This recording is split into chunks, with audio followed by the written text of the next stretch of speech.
Yes.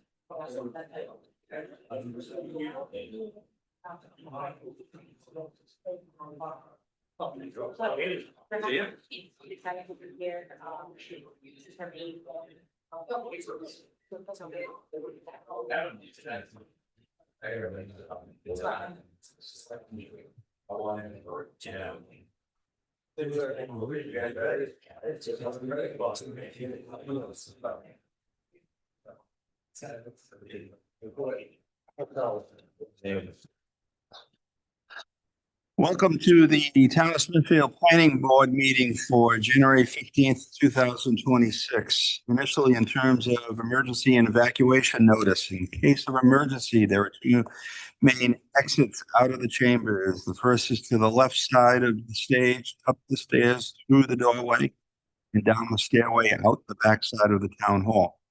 The second is out the back of the chambers to the exit doorway, to the stairway out the front of the town hall. The men's facilities are through the back of the chambers, past the stairway, around the corner on the right. The ladies' facilities are through the back door of the chamber, straight up the stairs and on the left. Please do not use the elevator in times of emergency. Initially, in terms of approval of the meeting minutes for December 18th, 2025. Does anyone have any proposed changes, additions, or comments?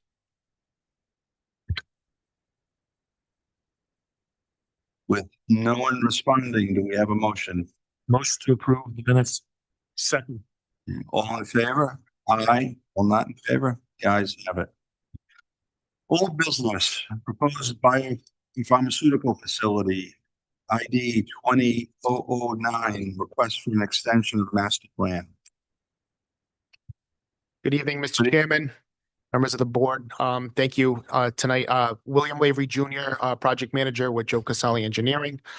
Here tonight to request an extension to previous master plan approval for a biopharmaceutical project on Dakota's Farm Road, AP 49, lot 70. We've continued to do this a couple years now. This is our third extension request. This one is obviously the preference of the board. It's not a by right extension. And because of this, I did have Jason Tilley here with Davis Properties, the owner of the parcel, to just give an update and a little discussion with the board of why this extension is being requested. Thank you. Mr. Chairman, members of the board, thank you so much for having us here. Will mentioned my name's Jason Tilley with the Davis Companies, the owner of the property. We own this property as well as 100 Tech Way just down the street, which was an existing biomanufacturing facility that, with the board and the community's approval, we're very fortunate to be able to put Organogenesis as a tenant in there recently. These tenants, as you probably know, are few and far between in the world, and it often takes a long time for them to decide on a site and to ultimately move into a site. Which is the reason that we first focused on putting a tenant back into the existing facility at 100 Tech Way. Now that we have that, our focus has shifted to the entitlements at 30 Hansini Road. And we believe that it's very important in this world to have the entitlements and to have the power and other things that we have at that site today in order to secure tenants for a build-to-suit opportunity there, because simply put, without that, there are other opportunities that these tenants will go to. And so it's our intention to continue to operate that property, or to have the property and to try to market it for a build-to-suit opportunity for a similar tenant, given the entitlements that we have. We believe it's important to have those. The 2-year time frame for the extension, again, is simply, it takes a while for these to come to fruition. And then once we actually land a tenant, we're going to have to build the facility, which will subsequently take some additional time. So, Any questions of the board?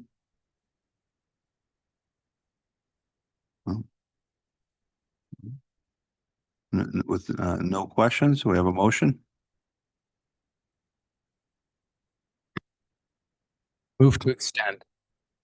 Second. All in favor? Aye. Aye. All not in favor? The ayes have it. thank you so much. Are we still waiting for Attorney Rocha? Attorney Roca would be here. She's estimated about 6:30. Her associate or her partner, Julissa, is here. If you want to hear from her now, Well, or what we could do, I leave it up to her is, we can skip over that and hear on the comprehensive plan. And, we'll see where we are at that point. To the extent anyone's here for Endurance Clean Energy, we're told that they withdrew their presentation for today. So if anyone's sitting around just for that, it's not going forward today. Okay, with that being said.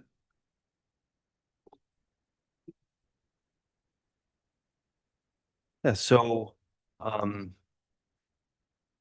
department's looking for a vote from the board, to authorize staff to post a required public notice and agenda for the first workshop for the comprehensive plan, to take place at 6:30 PM on Tuesday, February 24th, 2026 at the East Smithfield Neighborhood Center.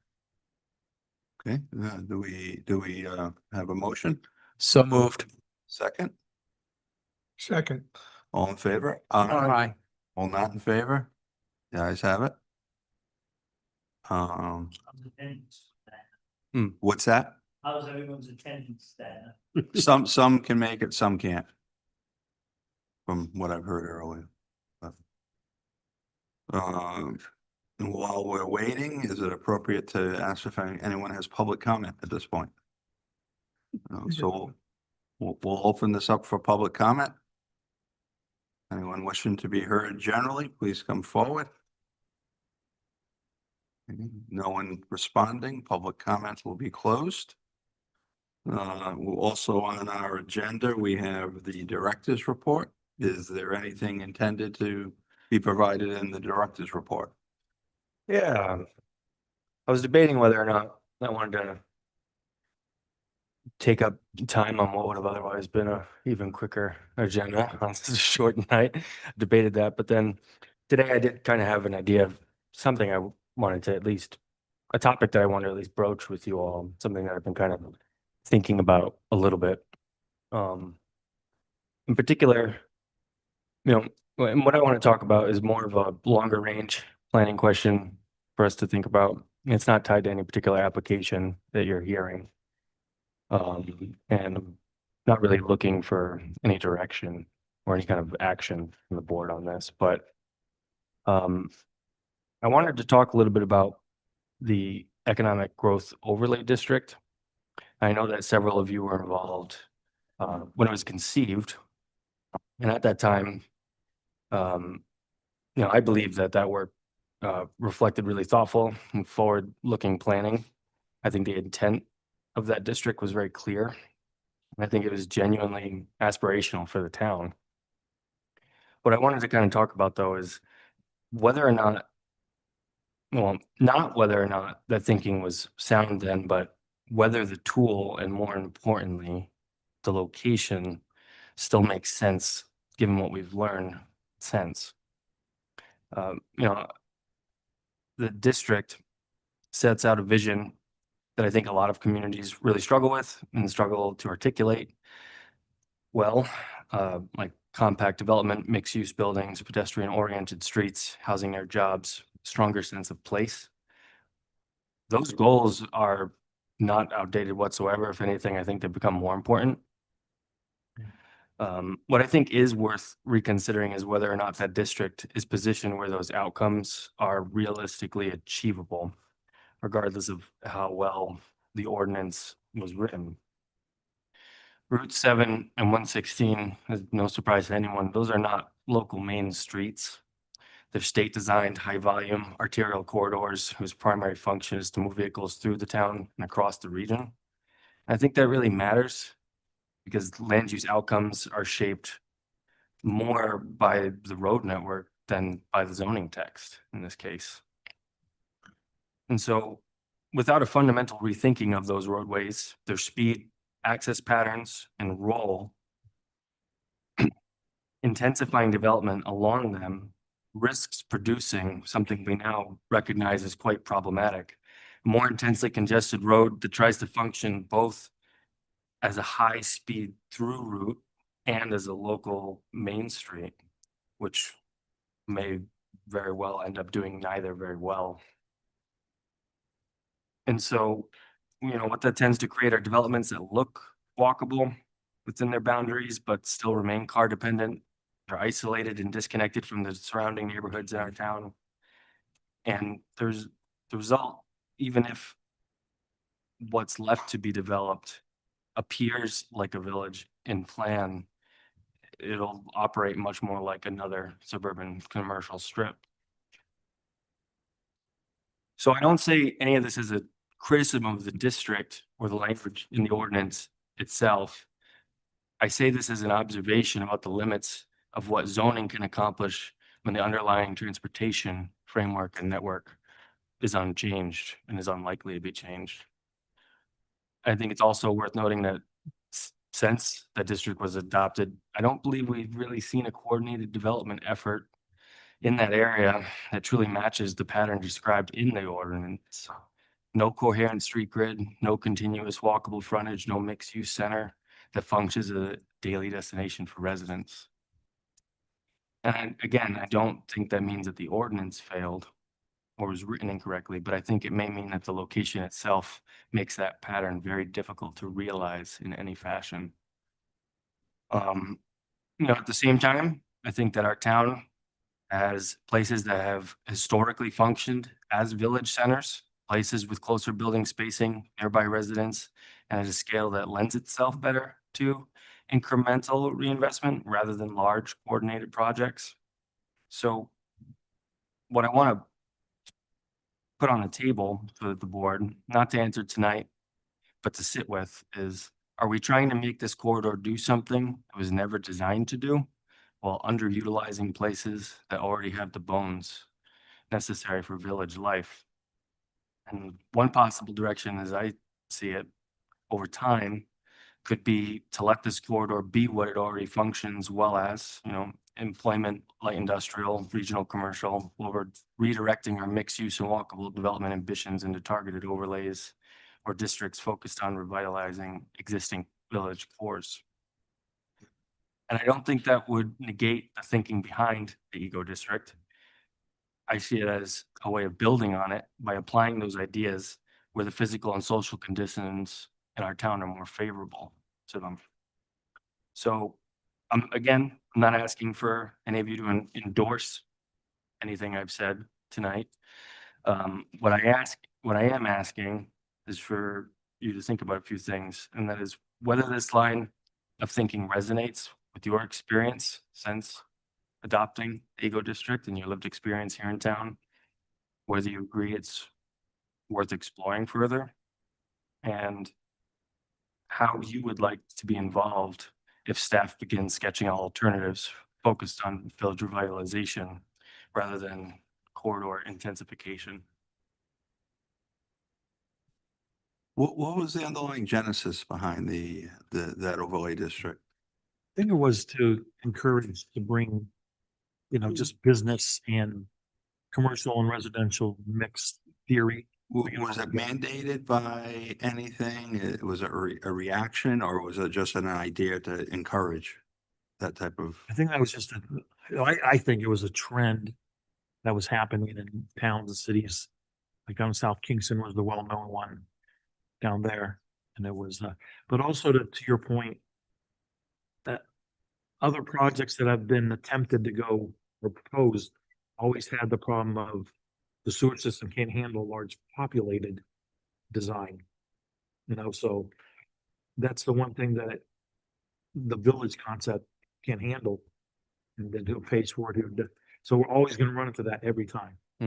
We get something that's a large population type development. So.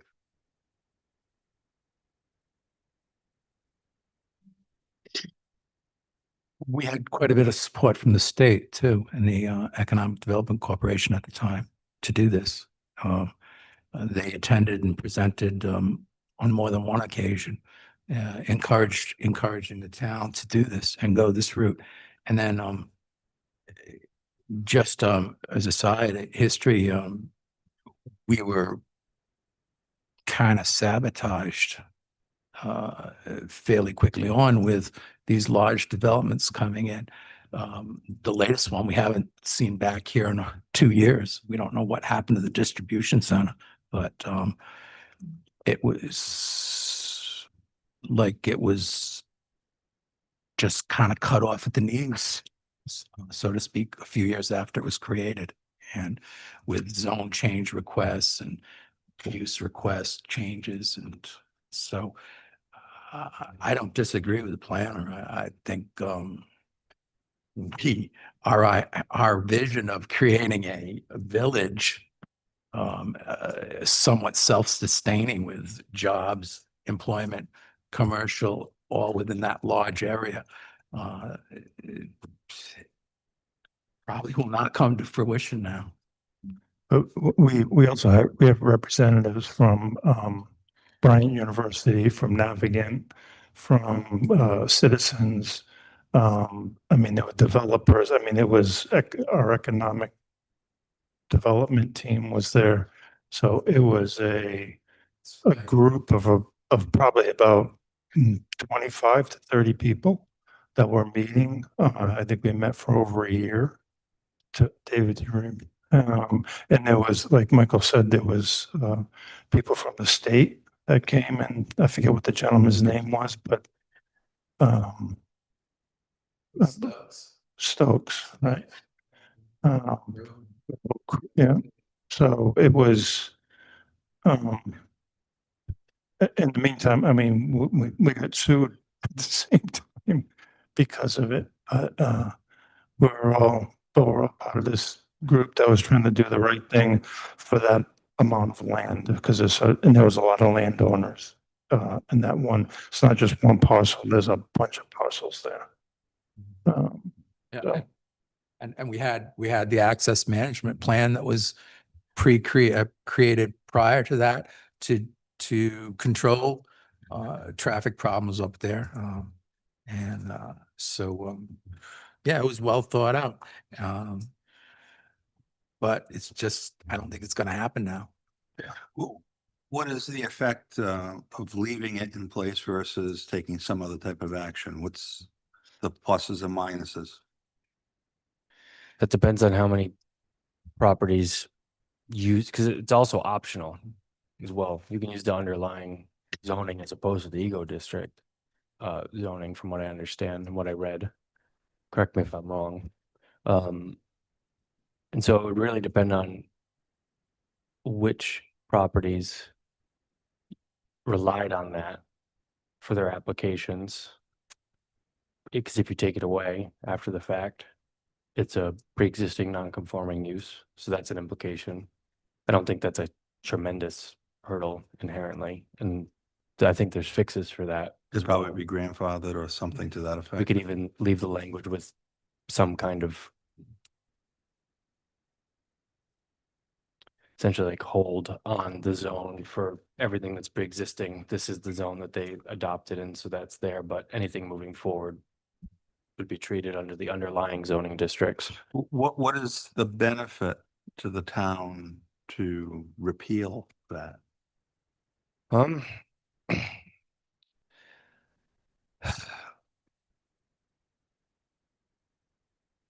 I think, well, one thing that first comes to mind is like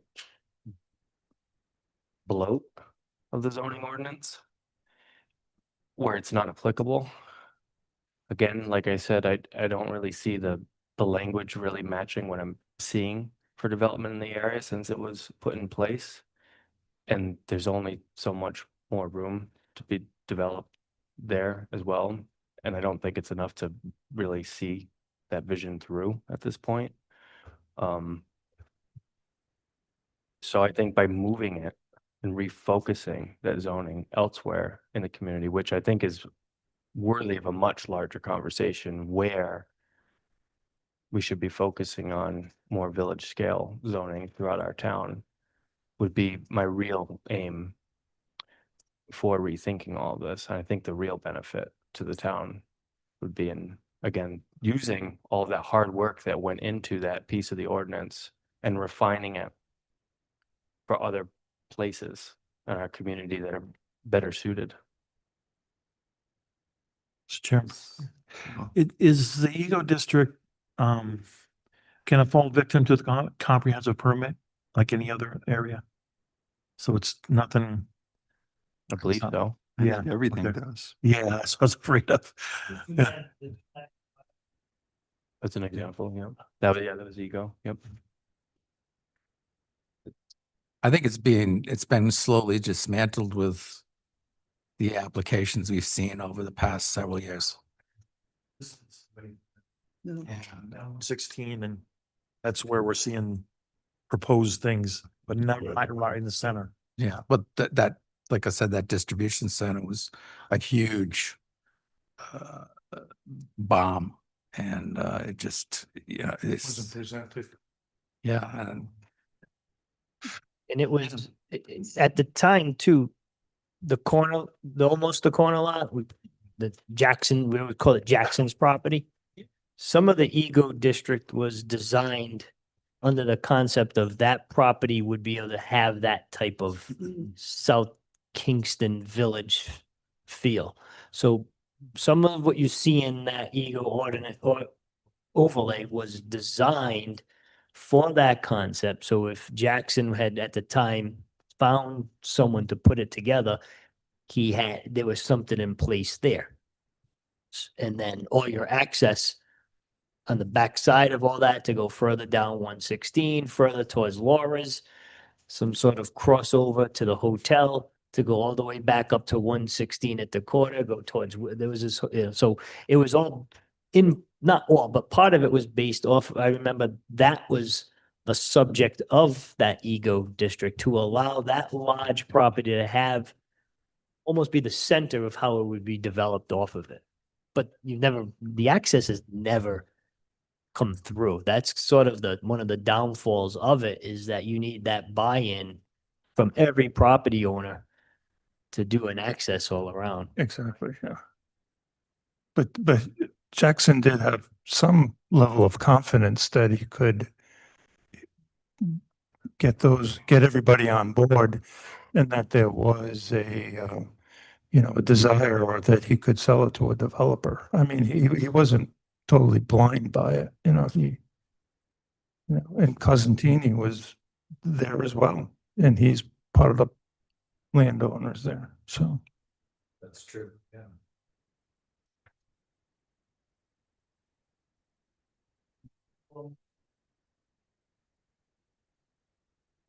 For now? Yeah, that's it on my part. Like I said, mostly food for thought, conversation. I would like to start with you all and continue on.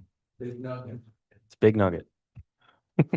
Okay, returning back to old business, Smithfield Village ID 16008, final plan, request for extension of master plan. Good evening, Joelle Rocha, attorney for the applicant. First of all, I thank you all for waiting for me. When your 10-year winter concert's like just second at Broadway.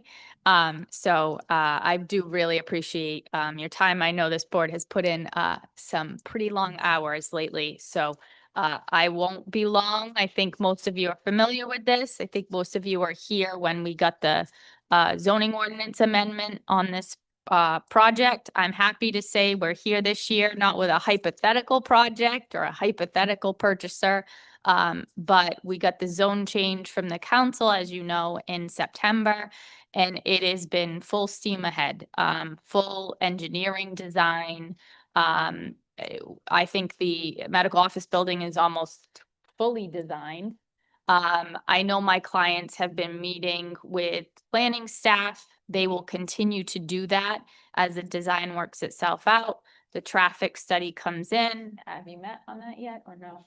Yeah, they've bet on that. So getting ahead of everything, because this is going to come in as a fully designed project to this board, we're keeping staff in the loop, getting comments, getting feedback before it comes back in front of you with fingers crossed, all state permits and your review, public hearing.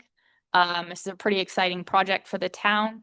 And so we are all guns blazing at this point. So just here to get an extension, and we fully expect, and barring any delays at the state level, to get this project in front of you in the next, hopefully this summer is the goal. The state approval applications are going in, I would say in the next six weeks. Any questions of the board? I have a question. I have a question on regards to I was reading the ordinance that was amended by the town council. It states 20% of the residential units shall be age restricted as 55 or over. There's nothing that in this that prohibits the application of the town's requirement that 20%, 25% of it be low moderate income. That's in here too. It is. Says they're exempt from the inclusionary zoning. Okay. That was, it was a discussion at the council. They preferred the age restricted over the low mod for, so that was a request of theirs. And the reduction in units to 100 was also a request. So the inclusionary is mentioned in this? Yeah, I forget what section of it. Is it 5.10? It might be that first paragraph. The residential development shall be exempt from 5.10 of the zoning ordinance. It's definitely in here. I just don't have the citation offhand from the code.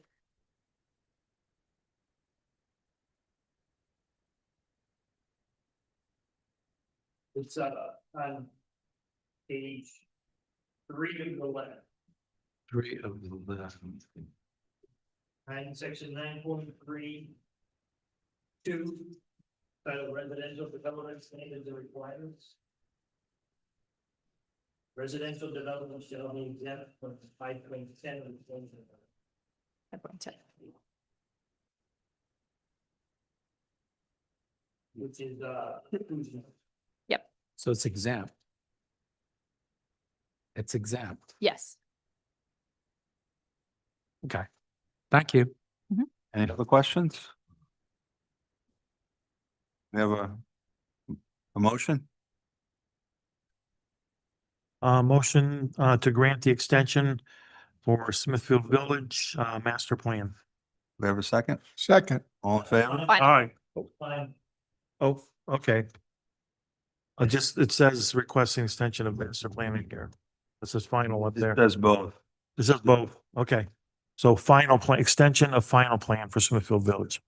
And we have a second? Second. All in favor? Aye. All not in favor? Okay. The ayes have it. Thank you. Thank you. And I think that takes care of today's business. Do we have a motion? Motion to adjourn. Second? Second. All in favor? Aye. All not in favor? The ayes have it.